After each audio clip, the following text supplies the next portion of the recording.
Day 6. God created the animals and Adam and Eve.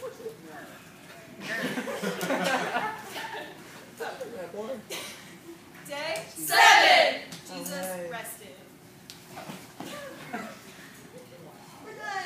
Awesome. Give him a hand. So, all right, listen.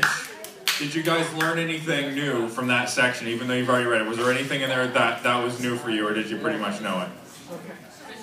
Pretty much knew it. Let's give Genesis 1 a hand.